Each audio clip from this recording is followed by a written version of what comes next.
부모님은 여기까지만 불만 있으면 상부에 건의하세요. 뭐라고요? 우리 딸을 보러 왔는데 이게 무슨 태도입니까? 엄마, 제발 이건 제가 감당할 일이에요. 딸, 엄마가 쓰리스타 군단장인데 내가 이렇게 무시당하는 걸 두고 볼 수는 없어. 사단장님, 지금 부대가 뒤집혔습니다. 군단장님의 지시가 떨어졌습니다. 도대체 무슨 일이 벌어진 걸까? 쓰리스타 장군이자 한 아이의 엄마가 딸이 면회 중 모욕을 당했다는 이유로 단 3분 만에 부대를 뒤흔든 사건. 군단장의 권위와 어머니의 사랑, 그리고 부사관 딸의 자존심이 충돌하는 극적인 이야기. 과연 이 사건은 어떻게 끝나게 될까? 잠깐 1초만 투자해서 구독, 좋아요 버튼을 꾹 눌러주시면 영상 제작에 큰 힘이 됩니다. 지금 바로 시작하겠습니다. 새벽 5시 알람이 울리기 전부터 윤정이는 이미 잠에서 깨어 있었습니다. 30년 넘게 몸에 밴 군인의 습관이었죠. 침실 한쪽에서는 남편 박도연이 여전히 고요한 잠에 빠져 있었고 정희는 조용히 몸을 일으켜 세웠습니다. 거울 앞에 선 정희의 모습은 여느 50대 중반 여성과 크게 다르지 않았습니다. 하지만 어깨를 쫙 펴고 턱을 살짝 치켜든 자세에서는 범접하기 어려운 위험이 흘러나왔죠. 대한민국 최초 여성 군단장. 그 무게감은 하루도 빼놓지 않고 정희의 어깨를 짓눌렀습니다. 여보, 벌써 일어났어요? 도연이 부스스한 목소리로 말했습니다. 응, 일찍 나가야 해서. 정희는 짧게 대답했습니다. 남편에게조차 자신의 속내를 털어놓는 일이 쉽지 않았죠. 군대에서는 어떤 약함도 보여서는 안 된다는 철칙이 집에서까지 이어졌습니다. 그것이 정의가 살아온 방식이었고 지금까지 성공할 수 있었던 비결이기도 했거든요. 도연은 교직에서 은퇴한 지 벌써 3년이 흘렀습니다. 아내가 바쁘게 뛰어다니는 동안 집안일을 도맡아 했고 딸 수진이 어렸을 때부터 아버지 노릇과 어머니 노릇을 함께 해왔죠. 정희가 진급을 거듭할수록 집에 있는 시간은 줄어들었고 도연은 자연스럽게 가정의 중심이 되었습니다. 아내의 성공을 자랑스러워하면서도 때로는 서운함을 감출 수 없었죠. 수진이는 어때요? 요즘 연락 자주 오나요? 도연이 물었습니다. 정희는 잠깐 멈칫했습니다. 딸과의 관계는 언제나 어색했죠. 수진이 어렸을 때부터 정희는 엄마보다는 상관 같은 존재였습니다. 규율을 강조하고 완벽함을 요구했죠. 사랑한다는 말보다는 잘하고 있다. 더 노력해라 같은 말들이 먼저 나왔습니다. 감정 표현에 서툰 것은 어쩌면 정의가 가진 가장 큰 약점이었을지도 모릅니다. 글쎄요. 바쁜가 봐요. 요즘 젊은 애들이 다 그렇잖아요. 정의의 대답에는 아쉬움이 배어 있었습니다. 실제로 수지는 부사관으로 갓 임관한 새내기였습니다. 어려서부터 엄마의 모습을 보고 자란 수진에게 군대는 자연스러운 선택지였죠. 하지만 동시에 가장 부담스러운 선택이기도 했습니다. 어디를 가든 군단장 딸이라는 꼬리표가 따라다녔거든요. 그 무게감을 견디기엔 23살의 수지는 아직 너무 어렸습니다. 부대에서 정희는 완전히 다른 사람이었습니다. 차가운 눈빛으로 부하들을 응시하고 한치의 오차도 용납하지 않는 완벽주의자였죠. 남자들이 주류를 이루는 군대에서 여성으로서 살아남기 위해서는 2배, 3배 더 엄격해야 했습니다. 그것은 선택이 아니라 생존의 문제였거든요. 군단장님, 오늘 일정입니다. 부관이 서류를 건네며 말했습니다. 정희는 서류를 훑어보며 고개를 끄덕였습니다. 회의, 시찰, 보고. 하루 종일 빼곡한 일정이었죠. 그 사이사이에도 끊임없이 결제해야 할 문서들이 쌓여 있었습니다.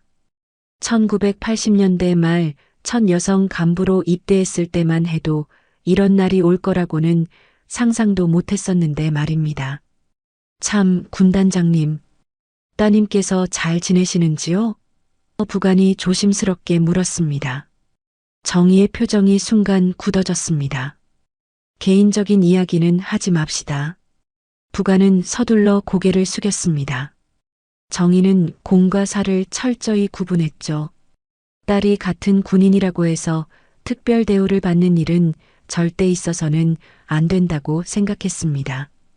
그것이 딸을 위한 진짜 배려라고 여겼거든요. 한편 수백 킬로미터 떨어진 부대에서 수지는 동기들과 함께 훈련을 받고 있었습니다. 엄마만큼이나 작은 키지만 똑 부러진 성격이었죠. 하지만 동기들 사이에서는 항상 조심스러웠습니다. 무심코 내뱉은 한마디가 역시 군단장 딸답네라는 반응을 불러올까봐 늘 긴장했거든요. 야, 수진아. 너 엄마가 정말 군단장이야? 한 동기가 호기심 어린 눈으로 물었습니다. 수지는 애매하게 웃으며 대답을 피했습니다. 그냥 군인이에요. 사실 수진에게 엄마는 너무나 큰 존재였습니다. 어려서부터 엄마를 존경했지만 동시에 두려워했죠. 엄마의 완벽함 앞에서 자신은 늘 부족하다고 느꼈습니다. 그리고 이제는 같은 길을 걷게 되면서 그 부담감이 더욱 커졌습니다. 과연 자신이 엄마처럼 훌륭한 군인이 될 수 있을까 하는 의문이 머릿속을 맴돌았거든요. 수진아, 힘들면 언제든 말해. 아빠가 도와줄 테니까. 도연은 주말마다 딸에게 안부 전화를 걸었습니다. 수진은 아빠에게만큼은 솔직했습니다. 아빠, 저 정말 잘할 수 있을까요? 엄마처럼. 수진아, 내가 엄마 닮을 필요는 없어. 너만의 길을 가면 돼. 도연의 목소리는 언제나 따뜻했습니다. 하지만 현실은 그리 녹록하지 않았습니다. 수진이 어떤 성과를 내도 역시 군단장 딸답네라는 말이 따라왔고, 실수를 하면 그래도 군단장 딸인데라는 시선을 받았죠. 수진은 자신의 정체성에 대해 점점 혼란스러워했습니다. 도대체 언제쯤 자신만의 이름으로 평가받을 수 있을까 하는 답답함이 가슴을 짓눌렀거든요. 집에서 정희는 여전히 서툰 엄마였습니다. 딸과 어떻게 대화해야 할지 모르겠고 표현하고 싶은 사랑을 어떻게 전해야 할지도 몰랐죠. 군대에서는 모든 것을 명령으로 해결할 수 있지만 가족 관계는 그렇게 단순하지 않았습니다. 특히 딸이 자신과 같은 길을 걷게 되면서 그 복잡함은 더욱 깊어졌거든요. 정희 씨, 수진이 보고 싶지 않아요? 도연이 조심스럽게 물었습니다. 물론 보고 싶죠. 하지만 지금은 수진이가 적응하는 게 중요해요. 정희는 자신의 마음을 솔직히 털어놓지 못했습니다. 사실 정희는 매일 밤 딸 걱정으로 잠들지 못했습니다. 혹시 자신 때문에 수진이 힘들어하는 건 아닌지, 동료들 사이에서 소외되는 건 아닌지. 하지만 그런 걱정들을 겉으로 드러내지는 않았죠. 강한 어머니의 모습만 보여야 한다고 생각했거든요. 그것이 딸에게 도움이 될 거라고 믿었습니다. 도연은 아내와 딸 사이에서 늘 중재자 역할을 해왔습니다. 정희의 차가운 완벽주의와 수진의 섬세한 감정 사이에서 균형을 맞추려 애썼죠. 때로는 아내가 너무 냉정하다고 생각했지만 그것이 정희가 선택할 수밖에 없었던 생존 방식이라는 것도 이해했습니다. 평화로워 보이는 일상 속에서도 각자는 나름의 고민을 안고 있었습니다. 정희는 군단장과 어머니 사이에서 균형을 잡으려 애썼고 수지는 자신만의 정체성을 찾으려 노력했으며 도연은 두 모녀 사이에서 다리 역할을 하려 했죠. 겉으로는 평온해 보였지만 언제든 균열이 생길 수 있는 불안정한 상태였습니다. 마치 얇은 유리판 위에서 조심스럽게 걸어가는 것 같았거든요. 그런 일상에 변화가 찾아올 줄은 아무도 몰랐습니다.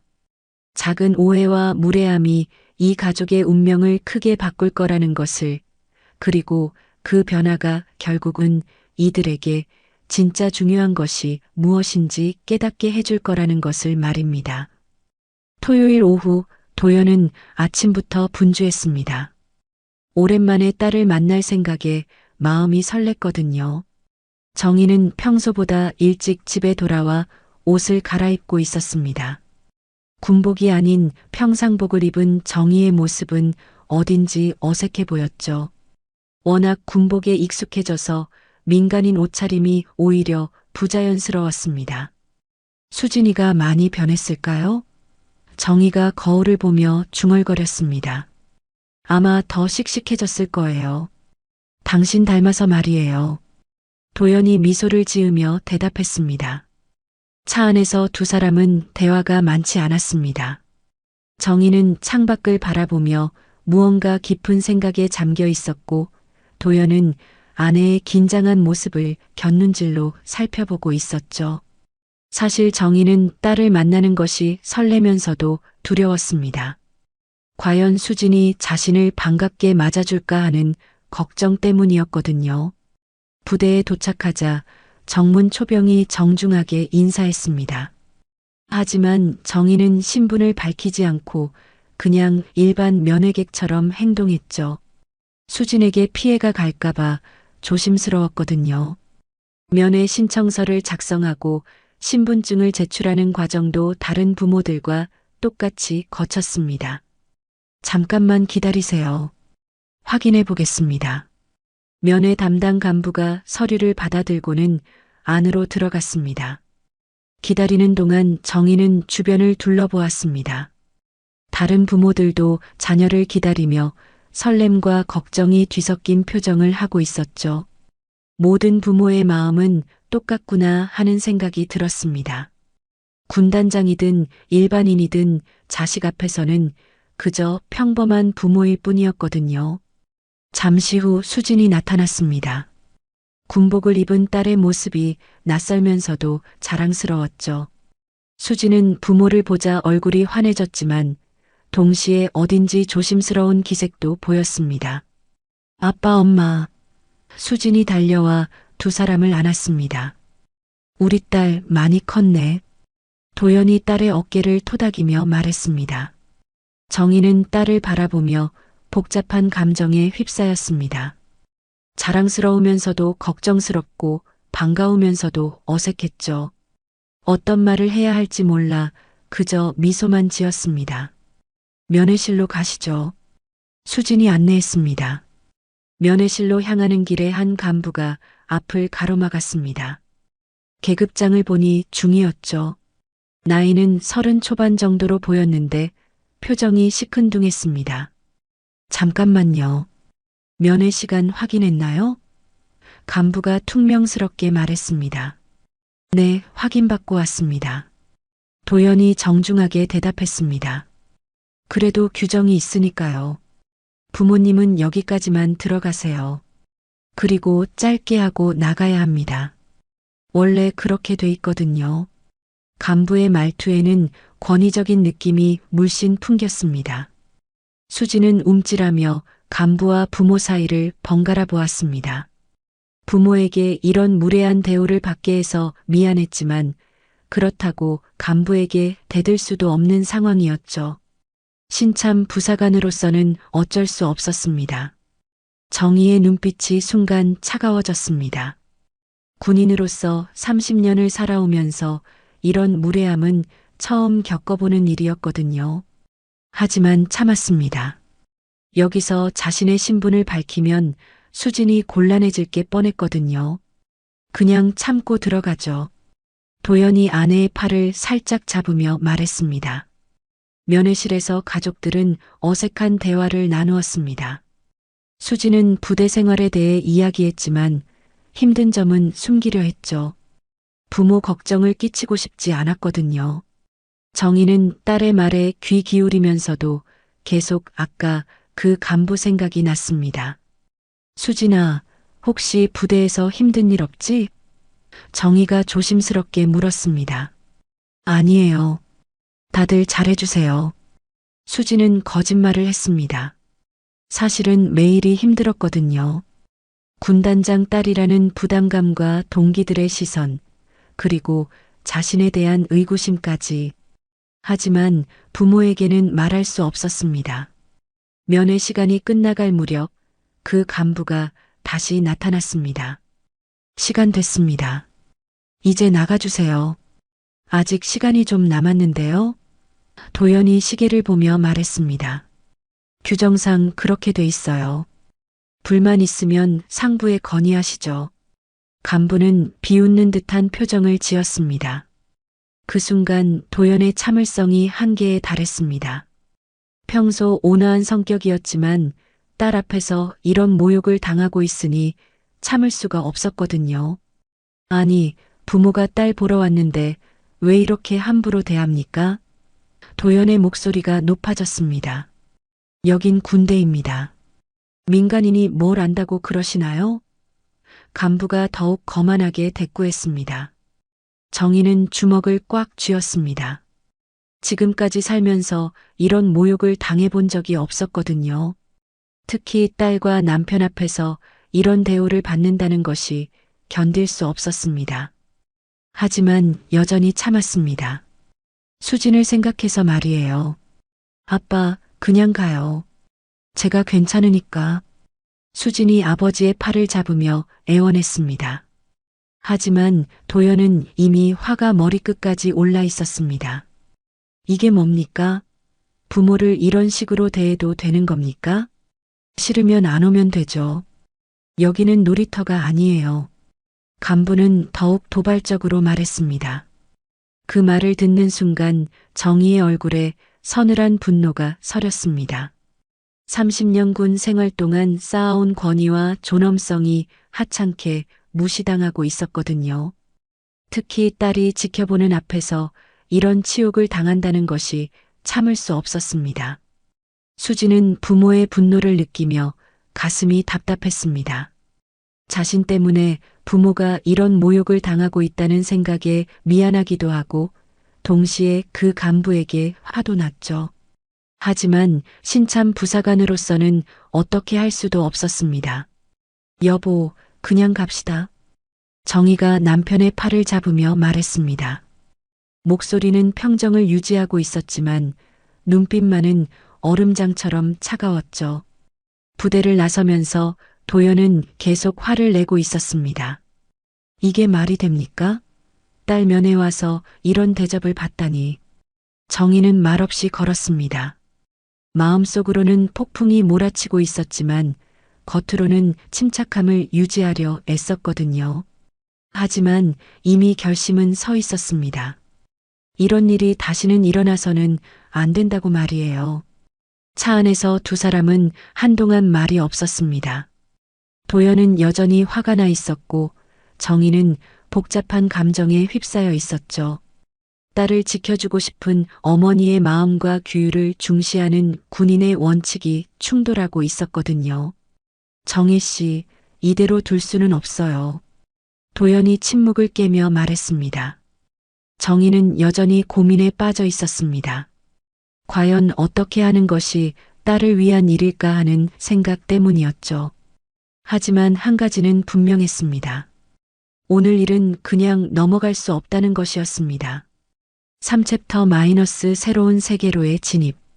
집으로 돌아오는 길, 차 안의 침묵은 점점 무거워졌습니다. 도연은 핸들을 꽉 잡고 있었고 정희는 창밖을 바라보며 깊은 생각에 잠겨 있었죠. 평소 같았으면 이런 일로 이렇게까지 화를 내지 않았을 텐데 딸이 관련된 일이라서 그런지 감정을 추스르기가 쉽지 않았습니다. 집에 도착하자마자 도연이 현관문을 벌컥 열며 말했습니다. 정희 씨, 이건 정말 아니에요. 정희는 조용히 신발을 벗으며 대답했습니다. 저도 기분이 좋지 않아요. 하지만 뭐예요? 우리가 뭘 잘못했다고 저런 대접을 받아야 합니까? 도연의 목소리에는 분노가 가득했습니다. 평생 교사로 살면서 학부모들을 정중하게 대했던 도연으로서는 오늘 일이 도저히 이해가 안 됐거든요. 정희는 거실 소파에 앉으며 한숨을 쉬었습니다. 당신 말이 맞아요. 하지만 제가 나서면 수진이만 더 힘들어질 텐데 그렇다고 이대로 두고 볼 순 없잖아요. 당신이 누군지 알면 저 간부가 그렇게 행동했겠어요? 도연이 정희 앞에 서서 말했습니다. 정희는 망설였습니다. 군인으로서의 원칙과 어머니로서의 본능이 충돌하고 있었거든요. 지금까지 수진에게 특별한 혜택을 주지 않기 위해 얼마나 조심했는데 이제 와서 자신의 지위를 이용한다는 것이 옳은 일일까 하는 고민이었죠. 정희 씨, 이건 특혜가 아니에요. 기본적인 예의의 문제라고요. 도연이 아내의 고민을 눈치채고 말했습니다. 정희는 고개를 들어 남편을 바라보았습니다. 도연의 얼굴에는 평소 보기 드문 단호함이 서려 있었죠. 결혼한 지 25년이 넘었지만 이렇게 화난 남편의 모습은 처음 보는 것 같았습니다. 당신이 직접 하지 않겠다면 제가 하겠어요. 도연이 단호하게 말하며 전화기로 향했습니다. 잠깐만요. 정희가 급하게 일어서며 도연을 말렸습니다. 제가 생각해 볼게요. 하지만 도연은 이미 마음을 정한 상태였습니다. 아니에요. 더 이상 기다릴 수 없어요. 우리 딸이 저런 부대에서 어떤 대접을 받고 있을지 생각하니까 참을 수가 없거든요. 도연은 정희의 명함첩을 뒤져서 군단 비서실 번호를 찾았습니다. 정희는 그런 남편의 모습을 넋을 잃고 바라보고 있었죠.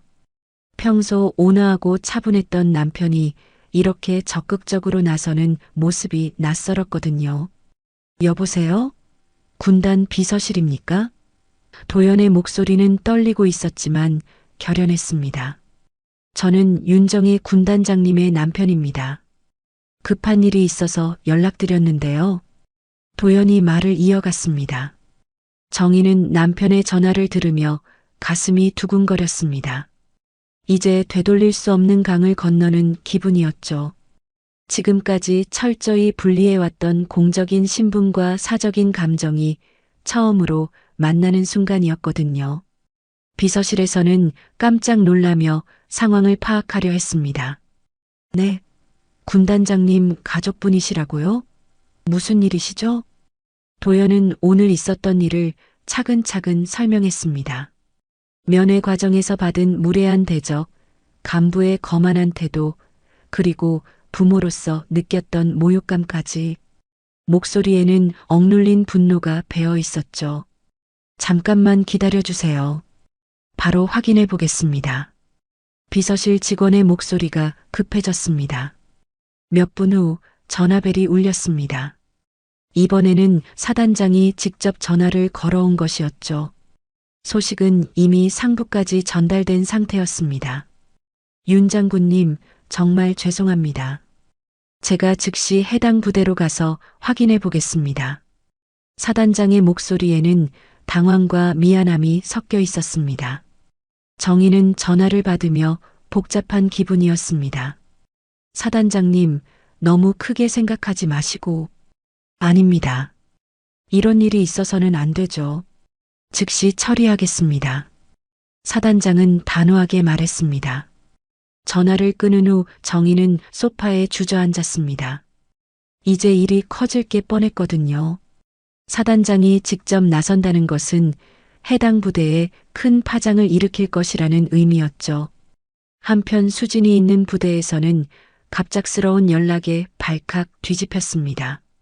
뭐라고? 사단장님이 오신다고?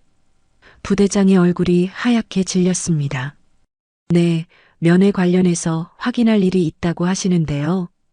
부관이 떨리는 목소리로 보고했습니다. 부대장은 급하게 간부들을 소집했습니다. 오늘 면회 과정에서 무슨 일이 있었나? 당장 확인해봐. 그제야 오늘 면회에서 있었던 일들이 하나둘 보고되기 시작했습니다. 특히 그 중위의 무례한 태도가 문제가 됐다는 것을 알게 됐죠. 부대장은 머리가 하얗게 됐습니다. 혹시 그 면회객이 누구였는지 확인했나? 부대장이 떨리는 목소리로 물었습니다. 윤수진 부사관의 부모님이었습니다. 담당자가 대답했습니다. 윤수진? 혹시? 부대장의 얼굴이 더욱 새하얗게 변했습니다. 설마 하는 생각이 들었거든요. 불과 30분 후 사단장의 차가 부대에 도착했습니다. 평소 같으면 며칠 전에 미리 통보하고 오는데 이번에는 갑작스러운 방문이었죠. 부대 전체가 긴장으로 얼어붙었습니다. 사단장은 부대장실로 직행했습니다. 오늘 면회 과정에서 무슨 일이 있었는지 정확히 보고하시오. 부대장은 식은땀을 흘리며 상황을 설명했습니다. 그리고 그 중위를 즉시 호출했죠.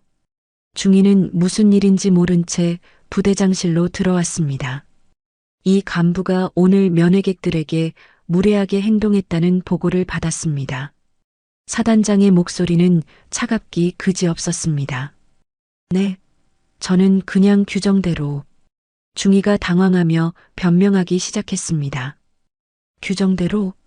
부모님들께 반말하고 무시하는 게 규정입니까? 사단장의 목소리가 높아졌습니다. 그 순간 중위는 뭔가 심상치 않다는 것을 깨달았습니다. 평소 같으면 이런 일로 사단장이 직접 나서지 않았을 텐데 말이죠. 혹시 오늘 면회객 중에 특별한 사람이 있었던 걸까 하는 생각이 들었습니다. 특히 윤수진 부사관 부모님께 어떻게 행동했는지 정확히 말해보시오. 사단장이 날카롭게 물었습니다. 그 순간 중위의 얼굴이 하얗게 변했습니다. 윤수진. 그 이름이 왜 이렇게 중요하게 다뤄지는 걸까 하는 의문이 들었거든요. 그리고 갑자기 며칠 전 들었던 소문이 떠올랐습니다. 혹시 그 부사관이, 설마, 윤수진 부사관이 윤정희 군단장님의, 중위가 떨리는 목소리로 중얼거렸습니다. 사단장의 표정이 더욱 굳어졌습니다. 이제야 알겠나? 감히 군단장님 가족을 그렇게 대접했다는 말입니까? 중위는 그 자리에서 다리가 풀렸습니다. 자신이 얼마나 큰 실수를 했는지 깨달았거든요. 군단장의 가족을 모독한 것이나 다름없는 행동을 한 것이었죠. 부대는 순식간에 술렁거리기 시작했습니다. 윤수진이 군단장의 딸이라는 사실이 알려지면서 모든 것이 달라졌거든요. 지금까지 그냥 평범한 신참 부사관으로 여겨졌던 수진을 보는 시선이 완전히 바뀌었습니다. 사단장은 간부들을 급히 소집했습니다. 회의실 분위기는 얼어붙을 정도로 차가웠죠. 평소 온화했던 사단장의 표정이 이렇게 굳어있는 것을 본 간부들은 무슨 일인지 짐작조차 할 수 없었습니다. 감히 군단장님 가족을 이렇게 대접해? 내 놈들 정신이 있나 없나? 사단장의 호통 소리가 회의실을 가득 메웠습니다. 간부들은 그제야 사태의 심각성을 깨달았습니다. 특히 그 중위는 얼굴이 하얗게 질린 채 벌벌 떨고 있었죠. 자신이 저지른 일이 얼마나 큰 문제인지 이제야 실감하고 있었거든요. 죄송합니다. 정말 몰랐습니다. 중위가 급하게 사과했지만 이미 늦은 뒤였습니다. 몰랐다고? 그럼 일반 부모님들은 함부로 대해도 된다는 말이냐? 사단장이 더욱 날카롭게 몰아붙였습니다. 그 순간 수진은 생활관에서 이 모든 소동을 지켜보고 있었습니다. 동기들의 수군거리는 소리가 귀에 들려왔죠. 야, 수진이 엄마가 정말 군단장이었구나. 그래서 그렇게 똑 부러지는구나. 우리가 함부로 대했나? 수진의 마음은 복잡했습니다. 한편으로는 부모가 모욕당한 것에 대해 화가 났지만 다른 한편으로는 이제 자신의 정체성이 완전히 드러나 버린 것에 대한 두려움이 더 컸거든요. 수진아, 너 진짜 군단장 딸이었어? 옆 침대의 동기가 조심스럽게 물었습니다. 수진은 어떻게 대답해야 할지 몰랐습니다. 그냥 부모님이 군인이에요. 하지만 이제는 숨길 수도 없는 상황이었죠. 부대 전체가 이미 알고 있었거든요. 수지는 속으로 외쳤습니다. 엄마가 군단장이라는 사실이 알려지면 나는 영영 내 힘으로 인정받을 수 없어. 한편 정희는 집에서 연락을 받고 있었습니다. 사단장으로부터 상황 보고를 듣는 중이었죠. 군단장님, 해당 간부를 즉시 징계하겠습니다.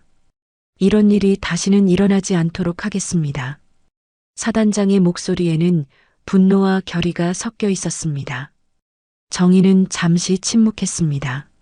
사단장의 보고를 들으니 오히려 마음이 무거워졌거든요. 이렇게 큰 일이 될 줄은 몰랐습니다. 사단장님, 잠깐만요. 정희가 말을 멈췄습니다. 혹시 이 일이 제 딸에게 어떤 영향을 미칠지 생각해 보셨나요? 네. 무슨 말씀이신지. 사단장이 당황하며 물었습니다. 정희는 딸의 얼굴이 떠올랐습니다. 분명 수지는 지금 힘들어하고 있을 거였거든요. 자신이 원했던 방식이 아니었으니까요. 오늘 일 더 크게 만들지 마시오. 문제는 간부 몇 명의 태도가 아니라 군대 전체 문화요. 정희가 조용하지만 단호하게 말했습니다. 사단장은 정희의 말을 이해하지 못했습니다. 분명히 화가 나서 연락해온 것 같았는데 오히려 진정시키려 한다니 말이죠. 그러나 이미 부대는 뒤집어진 상태였습니다. 소문은 삽시간에 번져나갔고 모든 장병들이 윤수진이 군단장의 딸이라는 사실을 알게 됐죠. 지금까지 평범한 신참으로 여겨졌던 수진에 대한 시선이 완전히 바뀌었습니다. 부사관 생활 편하겠네. 군단장 딸인데. 누군가가 뒤에서 속삭였습니다. 이번 사건도 결국 백으로 해결된 거 아냐? 또 다른 목소리가 들려왔습니다. 앞으로 조심해야겠다. 함부로 대했다가 큰일 날 뻔했네. 간부들도 수군거렸습니다. 수지는 이런 시선들을 견디기 힘들었습니다. 지금까지 자신이 그토록 피하려 했던 상황이 벌어지고 있었거든요. 동료들의 차가운 시선과 어색한 분위기를 느끼며 수지는 눈물을 삼켰습니다. 식당에서 밥을 먹을 때도 분위기가 어색했습니다. 평소 함께 떠들며 밥을 먹던 동기들이 조심스러워하며 거리를 두는 것이 느껴졌죠.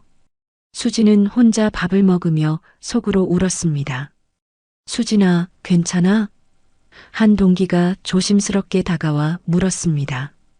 응, 괜찮아.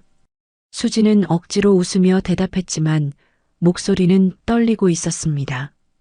그날 밤 수지는 화장실에서 혼자 울었습니다. 엄마 때문에 내 군 생활이 망가졌어. 지금까지 노력해서 쌓아온 동료들과의 관계가 하루아침에 무너진 것 같았거든요. 정희는 집에서 도연과 마주 앉아 있었습니다. 도연은 뿌듯해하고 있었지만 정희의 표정은 어두웠죠. 잘했어요, 정희 씨. 이제야 제대로 된 대접을 받을 거예요. 도연이 만족스러워하며 말했습니다. 하지만 정희는 마음이 편하지 않았습니다. 과연 이게 옳은 일이었을까요? 무슨 소리예요? 당연히 옳은 일이죠. 우리가 뭘 잘못했다고 그런 대접을 받아야 해요? 도연이 반문했습니다. 정희는 창밖을 바라보며 말했습니다. 하지만 수진이는 어떨까요? 지금 얼마나 힘들어하고 있을까? 그때 정희의 핸드폰이 울렸습니다. 수진에게서 온 문자였죠. 엄마, 저 괜찮으니까 걱정하지 마세요. 잘 지내고 있어요. 하지만 정희는 딸의 진심을 알 수 있었습니다. 짧은 문자 속에 감춰진 아픔을 느낄 수 있었거든요. 정희는 충격을 받았습니다. 군단장으로서는 정의를 세우려 한 행동이었지만 어머니로서는 딸을 더 깊은 상처로 몰아넣은 꼴이었거든요. 내가 뭔 짓을 한 거지? 정희가 중얼거렸습니다. 도연도 아내의 표정을 보고 뭔가 잘못됐다는 것을 느꼈습니다. 왜 그래요? 무슨 일이에요? 수진이가 힘들어하고 있어요. 정희의 목소리에는 후회가 배어 있었습니다. 그날 밤 정희는 잠들지 못했습니다. 자신이 한 행동이 과연 딸을 위한 것이었는지 아니면 자신의 자존심을 위한 것이었는지 계속 생각했거든요. 군단장으로서의 권위와 어머니로서의 사랑 사이에서 균형을 잃어버린 것 같았습니다. 수진도 마찬가지로 잠들지 못하고 있었습니다. 천장을 바라보며 앞으로 어떻게 해야 할지 고민했죠. 동료들의 시선, 간부들의 태도, 변화, 그리고 자신에 대한 의구심까지 모든 것이 달라져 버렸거든요. 다음 날 아침 부대의 분위기는 여전히 어색했습니다. 수진을 대하는 모든 사람들의 태도가 미묘하게 변해 있었죠. 너무 친근하게 대하는 것도 너무 멀리하는 것도 부담스러워하는 분위기였습니다. 정희는 이런 상황을 어떻게 해결해야 할지 고민에 빠졌습니다. 이미 엎질러진 물이었지만 딸이 받을 상처를 최소화할 방법을 찾아야 했거든요. 하지만 쉽지 않은 문제였습니다. 한번 알려진 신분을 다시 숨길 수는 없으니까요. 소문은 걷잡을 수 없이 번져나갔습니다. 수진이 있는 부대뿐만 아니라 인근 부대까지 이야기가 퍼져나갔죠. 군대라는 곳이 원래 소문이 빠르게 퍼지는 곳이긴 했지만 이번 일은 특히나 화제가 됐습니다. 최초 여성 군단장의 딸이 같은 군에 복무하고 있다는 것 자체가 흥미로운 이야깃거리였거든요. 야, 들었어? 그 부사관이 윤정의 군단장 딸이래. 진짜? 그래서 그렇게 똑똑해 보이더라. 어쩐지 뭔가 다르다 했어. 수진이 지나가는 곳마다 이런 속삭임들이 들려왔습니다. 지금까지 평범한 신참 부사관으로 지내던 수진에게는 견디기 힘든 상황이었죠. 특히 동기들과의 관계가 가장 어려워졌습니다. 수진아, 우리가 너한테 실례한 것 없지? 한 동기가 조심스럽게 물었습니다. 뭔 소리야? 우리 사이에 그런 거 없잖아. 수진이 애써 밝게 대답했지만 이미 분위기는 달라져 있었습니다. 이전에는 자연스럽게 농담도 주고받고 서로의 고민도 털어놓던 사이였는데 이제는 모든 말을 조심스럽게 하게 됐죠. 동기들은 혹시 자신들의 말이나 행동이 문제가 될까봐 걱정했고 수지는 그런 동기들의 변화된 태도를 느끼며 마음이 아팠습니다. 부사관 생활 편하겠네. 군단장 딸인데. 누군가의 목소리가 뒤에서 들려왔습니다. 수지는 고개를 돌려 누가 한 말인지 확인하려 했지만 이미 그 사람은 사라진 뒤였죠. 하지만 주변 사람들의 시선은 느낄 수 있었습니다. 부러움과 질투, 그리고 약간의 경계심이 섞인 복잡한 감정들이었거든요. 점심시간 식당에서도 마찬가지였습니다. 수진이 밥을 받으러 가면 취사병들이 평소보다 더 정중하게 대했고 밥을 더 많이 퍼주려 했죠. 수진은 그런 특별 대우가 부담스러웠습니다. 아, 그냥 적당히 주세요. 수진이 말했지만 취사병은 어색하게 웃으며 여전히 많이 퍼주었습니다. 식탁에서도 분위기는 어색했습니다. 평소 같았으면 시끌벅적하게 이야기를 나누며 밥을 먹었을 텐데 이제는 서로 눈치를 보며 조심스럽게 대화했죠. 이번 사건도 결국 백으로 해결된 거 아냐? 멀리서 들려오는 목소리에 수진은 젓가락을 놓을 뻔했습니다. 그 말을 들은 순간 수진의 가슴이 아팠습니다. 자신과 가족이 겪은 모욕을 정당하게 해결한 것인데 사람들은 그것을 백이라고 표현하고 있었거든요. 지금까지 자신이 쌓아온 노력들이 모두 의미 없어진 것 같았습니다. 훈련 시간에도 분위기는 달랐습니다. 교관들이 수진을 대하는 태도가 미묘하게 변했죠. 너무 엄하게 대하지도 그렇다고 너무 관대하게 대하지도 못하는 애매한 상황이었습니다. 윤 부사관, 이번 과제 잘했네. 교관이 말했지만 수진은 그 말이 진심인지 의심스러웠습니다. 이전 같았으면 칭찬을 받으면 기뻤을 텐데 이제는 혹시 자신의 배경 때문에 좋은 평가를 받는 건 아닌지 의심하게 됐거든요. 자신의 실력에 대한 확신도 점점 사라져갔습니다. 저녁 시간이 되면 수지는 혼자 있는 시간이 늘어났습니다. 동기들과의 관계가 어색해지면서 자연스럽게 혼자 지내는 시간이 많아진 것이죠. 생활관에서도 다른 사람들이 모여서 이야기할 때 수지는 따로 떨어져 있었습니다. 수진아, 우리랑 같이 있지 않을래? 한 동기가 불러봤지만 수지는 고개를 저었습니다. 괜찮아, 너희끼리 해. 수진의 대답에는 체념이 배어 있었습니다. 밤이 되면 수지는 화장실에서 혼자 울었습니다. 아무도 보지 않는 곳에서만 자신의 진짜 감정을 드러낼 수 있었거든요. 엄마 때문에 내 군 생활이 망가졌어. 그동안 자신이 얼마나 열심히 노력했는지, 동료들과 얼마나 소중한 관계를 쌓아왔는지. 하지만 이제 그 모든 것이 군단장 딸이라는 꼬리표 때문에 무의미해져 버린 것 같았습니다. 한편 정희는 부대에서 업무를 보면서도 계속 딸 생각이 났습니다. 부관이 보고를 하고 있는데도 집중이 안 됐죠. 군단장님, 괜찮으시겠습니까? 부관이 조심스럽게 물었습니다. 네. 네. 계속하세요. 정희가 정신을 차리며 대답했습니다. 하지만 마음은 계속 불안했습니다. 혹시 자신의 행동이 딸에게 독이 된 건 아닌지, 수진이 얼마나 힘들어하고 있을지 상상만 해도 가슴이 아팠거든요. 점심시간에 정희는 남편에게 전화를 걸었습니다. 여보, 수진이한테서 연락 없었어요? 아직 없는데. 왜요? 도연이 걱정스럽게 물었습니다. 그냥 걱정돼서요. 정희의 목소리에는 불안이 스며 있었습니다. 도연도 아내의 마음을 이해했습니다. 며칠 전만 해도 뿌듯해했는데 이제는 혹시 잘못된 일을 한 건 아닌지 걱정이 되기 시작했거든요. 그날 저녁 수진에게서 전화가 왔습니다. 하지만 목소리가 평소와 달랐죠. 아빠, 저 괜찮으니까 걱정하지 마세요. 수진의 목소리는 떨리고 있었습니다. 수진아, 무슨 일이야? 목소리가 이상한데. 도연이 걱정스럽게 물었습니다. 아무것도 아니에요. 그냥 좀 피곤해서. 수진은 진실을 말하고 싶었지만 부모님 걱정을 끼치고 싶지 않았습니다. 전화를 끊은 후 도연은 정희에게 말했습니다. 수진이 상태가 이상해요.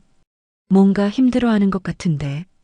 정희는 그 말을 듣고 가슴이 내려앉았습니다. 자신이 가장 우려했던 일이 일어나고 있었거든요. 딸을 지키려던 행동이 오히려 딸을 더 힘들게 만들고 있었습니다. 내가 뭘 한 거지? 정희가 중얼거렸습니다. 그날 밤 정희는 잠들지 못하고 계속 생각했습니다.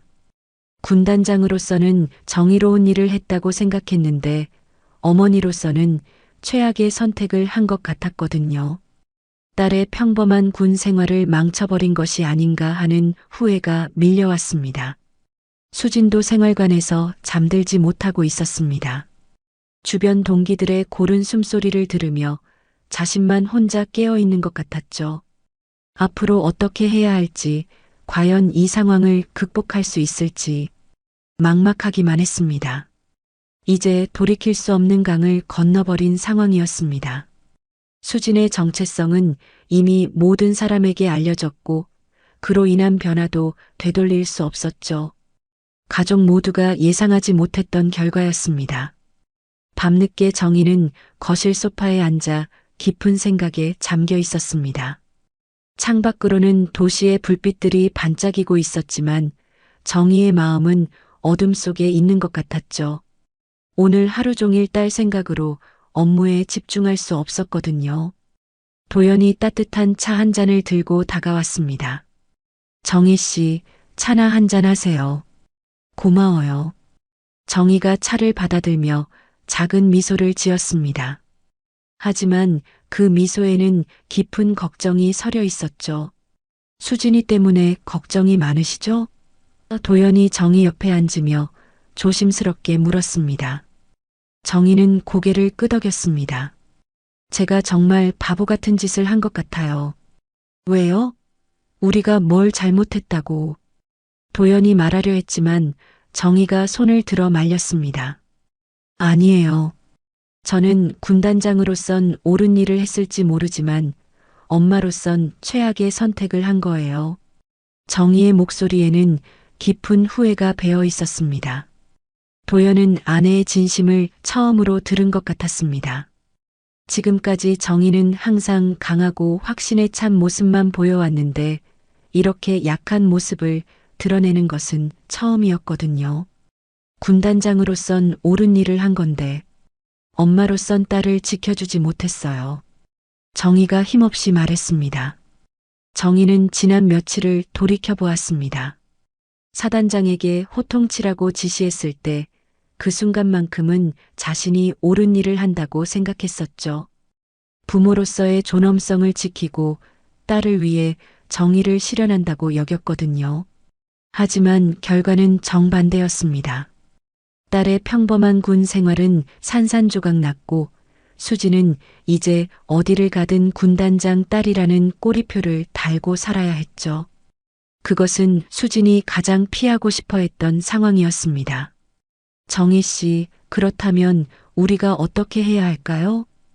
도연이 조심스럽게 물었습니다.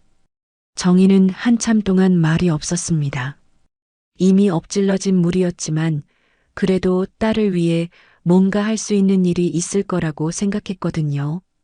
제가 너무 성급했어요. 권위로 문제를 해결하려 했죠. 정희가 자신을 돌아보며 말했습니다. 도연은 아내의 말을 듣고 있었지만 사실 자신도 혼란스러웠습니다. 분명히 자신도 그 순간에는 화가 나서 행동했는데 이제 와서 그것이 잘못된 일이었다고 하니 어리둥절했거든요. 그럼 우리가 그냥 당하고만 있어야 했단 말이에요? 도연이 반문했습니다. 정희는 고개를 저었습니다. 그게 아니라 방법이 잘못된 거였어요. 어떤 방법 말이에요? 정희는 잠시 생각한 후 말했습니다. 권위로 딸을 지키는 게 아니라 딸이 자기 힘으로 설 수 있게 곁에서 지켜보는 게 진짜 보호 아닐까요? 도연은 아내의 말에 고개를 끄덕였습니다. 그제야 정희의 고민을 이해할 수 있었거든요. 정희는 지금까지 군대에서 권위와 명령으로 모든 것을 해결해 왔는데 가족 문제에도 같은 방식을 적용한 것이었죠. 정희 씨, 권위로 딸을 지키는 게 아니라 딸이 자기 힘으로 설 수 있게 곁에서 지켜보는 게 진짜 보호 아닐까? 도연이 아내의 말을 되풀이하며 말했습니다. 그 말을 들으며 정희는 그제야 깨달았습니다. 자신이 쥔 권력보다 더 중요한 건 딸이 스스로 설 수 있도록 신뢰와 공간을 주는 것이었다는 것을 말이죠. 지금까지 저는 딸을 믿지 못했어요. 수진이가 혼자서도 충분히 잘할 수 있는데 제가 나서서 도와주려고만 했죠. 정희가 자신을 반성하며 말했습니다. 도연은 아내가 이렇게 솔직하게 자신의 마음을 드러내는 모습을 보며 뭉클했습니다. 지금까지 정희는 항상 강한 모습만 보여왔는데 이렇게 연약한 부분을 드러내는 것은 처음이었거든요. 그럼 이제 어떻게 하죠? 도연이 물었습니다. 수진이를 믿어야죠. 이제라도. 정희가 결심을 담아 말했습니다. 두 사람은 한동안 조용히 앉아 있었습니다. 창밖의 밤이 깊어가고 있었지만 이제야 문제의 본질을 파악한 것 같았거든요. 문제는 그 간부의 무례함이 아니라 정희 자신의 접근 방식이었던 것이죠. 사실 저도 화가 나서 성급하게 행동했어요. 도연이 솔직하게 고백했습니다. 아니에요. 당신은 아버지로서 당연한 반응을 보인 거예요. 문제는 제가 그것을 권력으로 해결하려 한 거죠. 정희가 남편을 이해한다는 표정으로 말했습니다.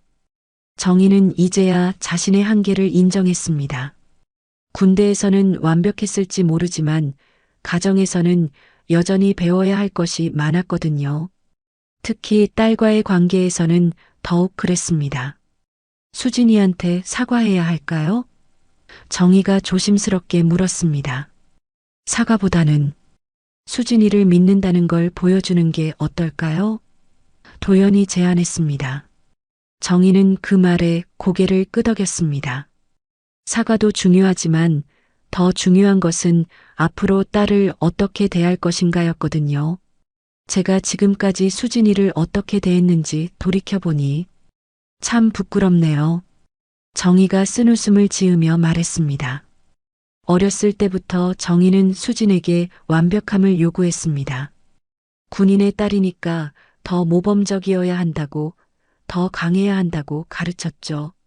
하지만 그것이 수진에게는 큰 부담이었다는 것을 이제야 깨달았습니다. 수진이도 그냥 평범한 20살 여자아이인데 저는 항상 완벽하기를 바랐어요. 정희가 반성하며 말했습니다. 정희 씨, 이제라도 늦지 않았어요. 수진이는 좋은 아이니까 이해해 줄 거예요. 도연이 위로하며 말했습니다. 정희는 남편의 손을 잡았습니다. 당신이 있어서 다행이에요. 당신이 아니었다면 저는 영영 깨닫지 못했을 거예요. 도연도 아내의 손을 꽉 잡았습니다. 우리 함께 수진이를 도와줍시다. 이번에는 제대로요. 그날 밤 정희는 오랜만에 마음이 편해졌습니다. 문제는 여전히 남아 있었지만 적어도 어떤 방향으로 가야 할지는 알게 됐거든요. 딸을 통제하려 하지 말고 믿고 지켜보는 것. 그것이 진짜 어머니의 역할이라는 것을 깨달았습니다. 한편 수지는 여전히 부대에서 힘든 시간을 보내고 있었습니다. 하지만 부모가 자신을 걱정하고 있다는 것만은 알 수 있었죠.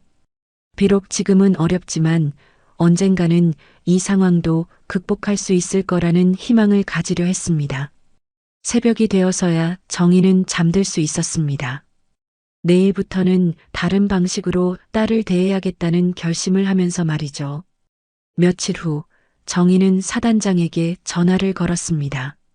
지난번 일 이후로 계속 마음에 걸렸던 문제를 해결하기 위해서였죠. 이번에는 권위를 휘두르기 위한 전화가 아니라 진짜 변화를 만들기 위한 전화였습니다. 사단장님, 지난번 면회 사건 관련해서 말씀드릴 게 있습니다. 정희의 목소리는 평소보다 차분했습니다. 네, 군단장님. 말씀하십시오. 사단장이 긴장한 목소리로 대답했습니다. 정희는 잠시 말을 멈췄다가 천천히 말했습니다. 이번 사건 개인 문책으로 끝내지 마시오. 네, 그럼 어떻게? 사단장이 당황하며 물었습니다. 전 부대 인권과 가족 면회 문화 개선 교육을 시행하시오. 정의의 지시는 명확했습니다. 군대는 권위로 움직이는 곳이지만 인간의 존엄을 잊어선 안 돼요. 사단장은 정의의 말을 듣고 놀랐습니다. 개인을 처벌하는 것이 아니라 시스템 자체를 바꾸라는 지시였거든요. 이것은 훨씬 더 근본적이고 의미 있는 변화였습니다. 알겠습니다. 즉시 교육계획을 수립하겠습니다. 사단장이 대답했습니다. 정희는 전화를 끊고 나서 안도의 한숨을 쉬었습니다. 이제야 제대로 된 해결책을 제시한 것 같았거든요. 개인의 잘못을 벌하는 것보다 전체 문화를 바꾸는 것이 더 중요했습니다. 일주일 후 수진이 있는 부대에 공지가 내려왔습니다. 전 부대 인권 및 가족 면회 문화 개선 교육 실시라는 제목의 공문이었죠. 모든 간부와 병사들이 의무적으로 참석해야 하는 교육이었습니다. 교육장에는 부대 전체 인원이 모였습니다. 수진도 다른 동기들과 함께 앉아 있었죠. 강사로 나온 것은 군 인권센터에서 온 전문가였습니다. 여러분, 군대는 계급과 규율이 엄격한 곳입니다. 하지만 그렇다고 해서 인간의 기본적인 존엄성을 무시해도 된다는 뜻은 아닙니다. 강사가 교육을 시작했습니다. 교육 내용은 면회객에 대한 예의, 부모님들을 대하는 올바른 태도, 그리고 군인 가족들의 소중함에 대한 것이었습니다. 특히 면회는 오랜만에 가족을 만나는 소중한 시간이므로 최대한 배려해야 한다는 점이 강조됐죠. 부모님들이 자녀를 보러 오신 마음을 생각해 보십시오. 멀리서 시간을 내어 오신 분들입니다. 우리는 그분들을 정중하게 모셔야 합니다. 강사의 말에 교육장 안이 조용해졌습니다. 그 순간 지난번 사건의 당사자였던 중이의 얼굴이 붉어졌습니다. 자신의 행동이 얼마나 잘못되었는지 새삼 깨닫게 됐거든요. 교육이 끝난 후 부대장이 나서서 말했습니다. 오늘 교육을 통해 우리 모두가 반성할 점이 있었습니다. 앞으로는 모든 면회객들을 정중하게 모시도록 하겠습니다. 그리고 놀라운 일이 일어났습니다. 부대장이 수진을 따로 불러서 말한 것이 아니라 전체 앞에서 공개적으로 발언했습니다. 특히 지난번 면회 과정에서 불쾌감을 드린 점에 대해 깊이 사과드립니다. 이런 일이 다시는 일어나지 않도록 하겠습니다. 수진은 부대장의 공개 사과를 들으며 복잡한 감정에 휩싸였습니다. 한편으로는 부모님의 명예가 회복된 것 같아 다행이었지만 다른 한편으로는 여전히 자신이 특별 취급받는 것 같아 부담스러웠거든요. 하지만 그 다음에 일어난 일은 수진도 예상하지 못한 것이었습니다. 교육이 끝나고 나서 동기 중 한 명이 수진에게 다가왔습니다. 수진아, 미안해. 우리가 너무 이상하게 굴었지? 평소 가장 친했던 동기였습니다. 무슨 소리야? 수진이 당황하며 물었습니다. 군단장 딸이라고 해서 갑자기 조심스럽게 대한 거. 생각해보니까 너는 그냥 우리 수진이잖아. 동기가 솔직하게 말했습니다. 다른 동기들도 하나둘 다가왔습니다. 맞아, 우리가 바보같이 굴었어. 너는 예전이나 지금이나 똑같은 수진이야. 수진은 동기들의 말을 듣고 눈물이 날 것 같았습니다. 지난 며칠 동안 얼마나 외로웠는지, 동기들과의 관계가 어색해진 게 얼마나 힘들었는지. 하지만 이제 다시 예전으로 돌아갈 수 있을 것 같았거든요. 그때 수진은 용기를 내어 말했습니다. 사실 나도 부담스러웠어. 엄마가 군단장이라는 게. 동기들은 수진의 솔직한 고백을 들으며 고개를 끄덕였습니다. 그럴 만하지. 우리도 부모님이 유명하다면 부담스러울 거야. 하지만 그건 내 잘못이 아니야. 그리고 우리한테는 넌 그냥 친구 수진이니까. 또 다른 동기가 말했습니다. 수진은 마침내 동료들 앞에서 자신의 진심을 말할 수 있었습니다. 저는 군단장 딸이기 전에 이 부대의 한 부사관입니다. 앞으로 저를 제자리에서 평가해 주십시오. 수진의 말에는 진정성이 담겨 있었습니다. 더 이상 숨기지도 부끄러워하지도 않겠다는 결심이 있었죠. 자신의 배경을 인정하되 그것이 자신의 전부가 아니라는 것을 보여주고 싶었습니다. 순간 부대 안의 분위기가 달라졌습니다. 동료들은 수진을 처음으로 군단장 딸이 아닌 한 사람의 부사관으로 보기 시작했습니다. 수진의 솔직함과 당당함이 사람들의 마음을 움직인 것이죠. 그래, 수진아. 우리는 내가 어떤 사람인지 알고 있어. 동기들이 수진을 둘러싸며 말했습니다. 간부들도 수진을 대하는 태도가 자연스러워졌습니다. 더 이상 어색하게 조심스러워하지도 과도하게 배려하지도 않았죠. 그냥 평범한 부사관으로 대했습니다. 교육의 효과는 즉시 나타났습니다. 면회실의 분위기가 완전히 달라졌거든요.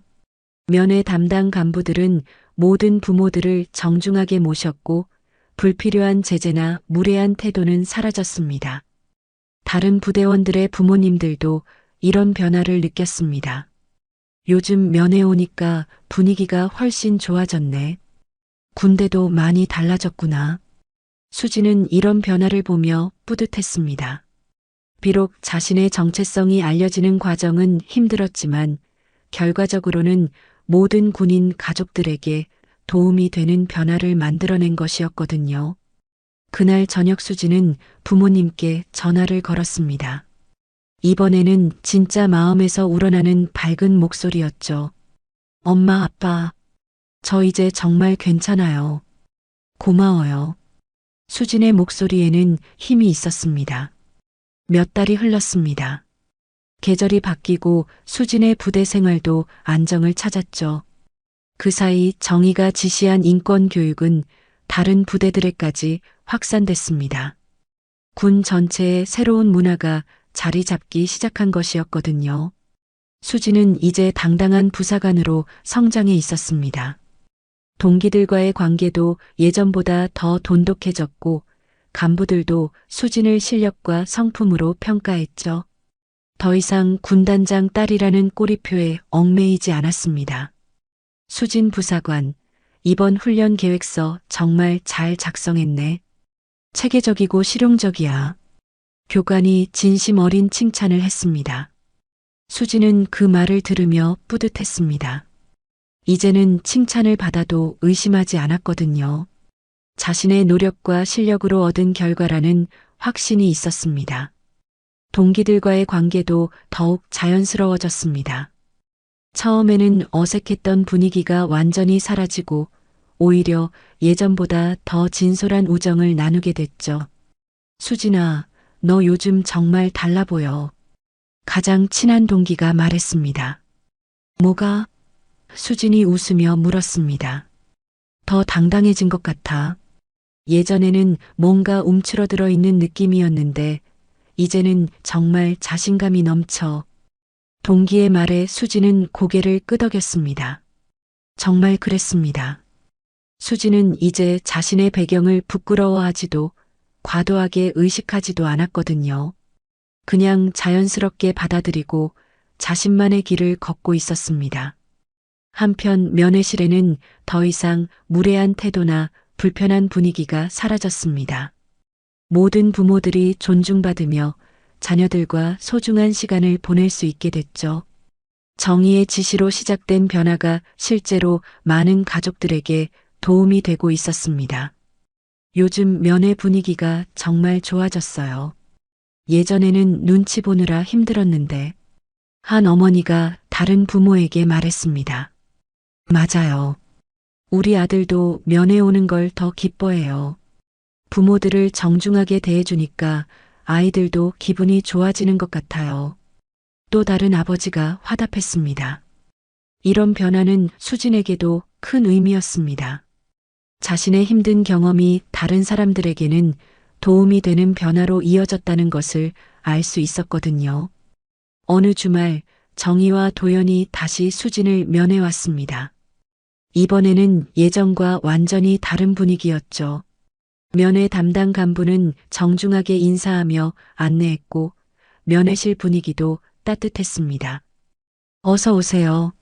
수진 부사관 부모님이시죠? 간부가 밝은 미소로 맞이했습니다. 네, 그렇습니다. 도연이 기분 좋게 대답했습니다. 면회실에서 가족들은 편안한 대화를 나누었습니다. 예전과는 달리 시간에 쫓기는 느낌도 없었고 누군가 눈치를 주는 일도 없었죠. 수진아, 많이 밝아진 것 같구나. 정희가 딸을 바라보며 말했습니다. 네, 엄마. 이제 정말 적응했어요. 수진의 목소리에는 자신감이 넘쳤습니다. 정희는 딸의 변화된 모습을 보며 뿌듯했습니다. 처음에는 자신의 개입이 딸을 더 힘들게 만든 것 같아 후회했었는데 결과적으로는 수진이 더 강하고 당당한 사람으로 성장하는 계기가 됐거든요. 엄마 고마워요. 수진이 갑자기 말했습니다. 뭐가? 정희가 놀라며 물었습니다. 처음에는 원망했었어요. 왜 제 정체성을 드러냈는지. 하지만 지금 생각해보니 그것 때문에 더 성장할 수 있었던 것 같아요. 수진의 말에 정희의 눈가가 촉촉해졌습니다.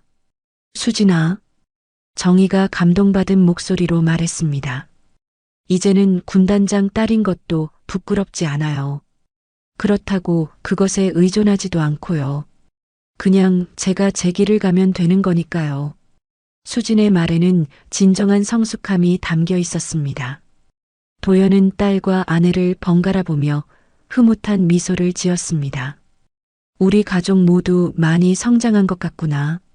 면회를 마치고 나가는 길에 정희는 부대 한켠에서 그 모든 변화를 지켜보며 속으로 다짐했습니다.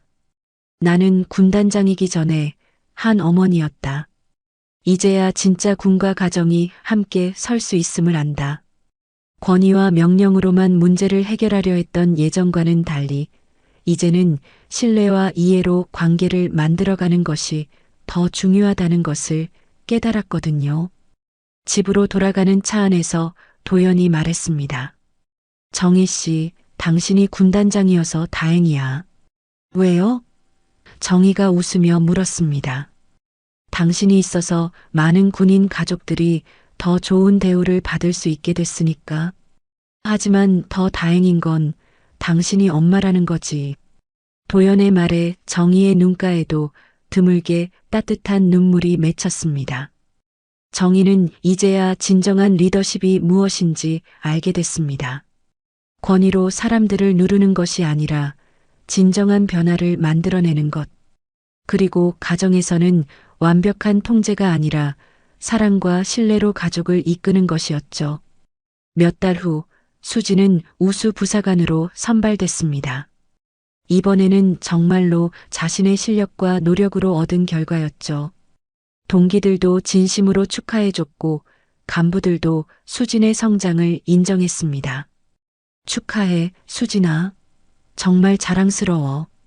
동기들이 진심으로 축하했습니다. 수진은 이 모든 것이 혼자만의 힘으로 이뤄낸 성과가 아니라는 것을 알고 있었습니다. 가족의 사랑, 동기들의 우정, 그리고 자신을 믿어준 모든 사람들 덕분이었거든요. 그날 밤 수진은 부모님께 전화를 걸었습니다.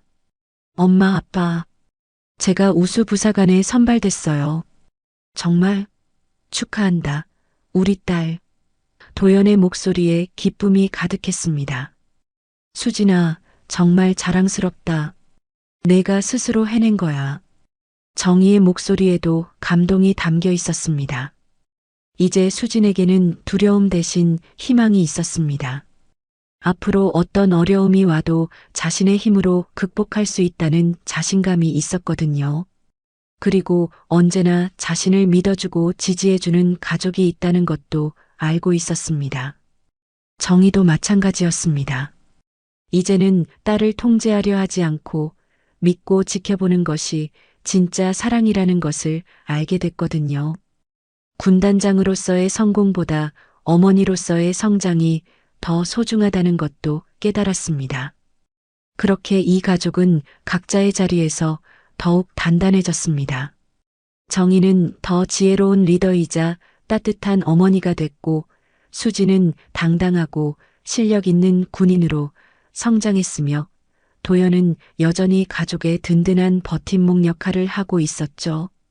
변화는 그들 가족뿐만 아니라 많은 사람들에게 영향을 미쳤습니다.